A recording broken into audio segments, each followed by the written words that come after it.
اتحاد کا ہے، مل جل کر رہنے کا ہے۔ نبی پاک علیہ الصلوۃ والسلام کی سنت کو اپنی زندگی کے اندر عمل کے طور پر داخل کیجئے، انشاءاللہ تبارک و تعالی ہم ضرور کامیاب ہوں گے۔ وقتی طور پر کچھ ظالم لوگ آتے، وقتی طور پر کچھ شر پسند لوگ آتے، ایسا پہلے بھی آیا تھا۔ میں نے کل کی تقریر میں ایک بات کہی تھی،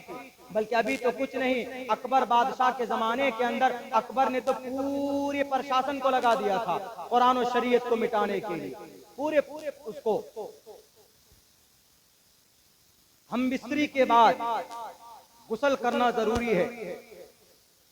لیکن اس کو بدل دیا۔ کیا کہا اکبر کے زمانے میں؟ اکبر نے کہا کہ اس کو بدلو۔ اکبر خود نہیں کرتا تھا، وہاں کے جو کٹ ملا لوگ ہوتے تھے، بے ایمان ضمیر فروش علماء کرام، عالم نہیں جوڑ سکتے ان کے ساتھ، لیکن بولنا پڑے گا نا، جو اپنے مفاد کو دیکھتے ہیں، جو قرآن و شریعت کی جو صحیح نالج ہے وہ لوگوں کے سامنے پیش نہیں کرتے۔ تو انہوں نے اکبر سے کہا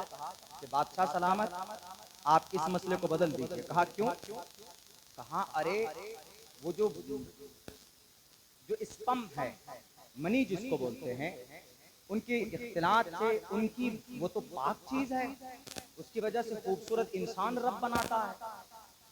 تو اس کے نکلنے کے بعد مرد عورت پر غسل کیوں فرض؟ بلکہ اس کو کرنے کے لیے کرنے سے پہلے، یعنی ہم بستری کرنے سے پہلے غسل کرنا چاہیے، اس لیے کہ بہت مبارک عمل، یقیناً مبارک عمل ہے ہسبینڈ وائف کا ملنا، اس سے اللہ تبارک و تعالی نظام نسل کو آگے بڑھاتا ہے۔ لیکن یہاں پر عقلی دلیل، ہم مکلف ہیں ان باتوں پر عمل کرنے کا جو شریعت میں جو آرڈر ہے اس کو فالو کرنے کا، ورنہ کچھ لوگ، ایک آدمی تو سوال لے کر آیا کہ مولانا جب ہم پیشاب کرتے ہیں یا باتھ روم جاتے ہیں تو جب وضو کرتے ہیں ٹھنڈ میں، تو جس جگہ ناپاکی لگی، جس جگہ پر سے ہم نے استنجا کیا اس کو ہم نے دھو دیا تو دیٹ از انف، کافی ہے۔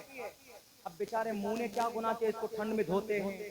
ہاتھ نے کیا گناہ کیا کونی تک دھوتے ہیں، پیر نے کیا گناہ کیا ٹھنڈ میں ان بیچاروں کو دھونا پڑتا ہے، گناہ کرے کوئی اور بھوگتے کوئی اور۔ ہم نے کہا کہ بھئی حکم ایسا ہی ہے، بندگی اسی کو بولتے ہیں، اللہ کا حکم ایسا ہی ہے تو اس پر عمل کرنا ہے، اس میں اپنی عقلی دلیل مت چلا۔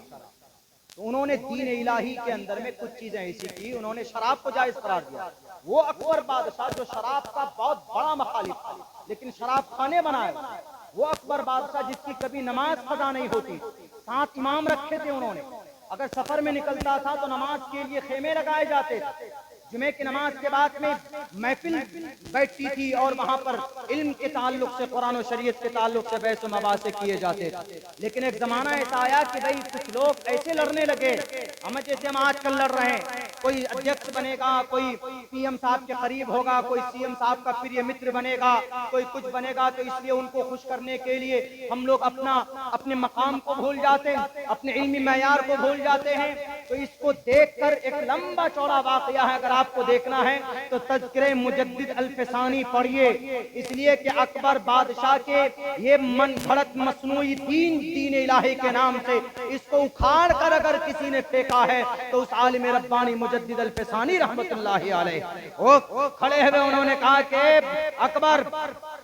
اکبر تم بے دین ہو چکے ہو، اعتبار ندارت تمہاری کوئی حیثیت نہیں ہے قرآن و حدیث کے سامنے میں۔ بالآخر ایسا ہی ہوا کہ جب اکبر کا انتقال ہو جاتا ہے تو مجدد الفسانی لگے رہے، لیکن پھر سے وہی احکامات لاگو ہوئے، انہی باتوں پر عمل ہونے لگا جو باتیں قرآن و حدیث کے اندر تھی۔ اس لیے کبھی بھی قرآن و شریعت مٹتی نہیں، لاکھ سروے کرا لو، لاکھ مدرسوں پر تالے ڈلوا لو، لاکھ قرآن کریم کی تعلیم کو آتنکواد کی تعلیم بتا کر پابندی لگاؤ، اس لیے یہ قرآن مٹ نہیں سکتا ہے، کیونکہ قرآن کی حفاظت اللہ خود کرتا ہے۔ یہ سنشودن نہیں ہے کہ کسی قانون کے اوپر پارلیمنٹ کی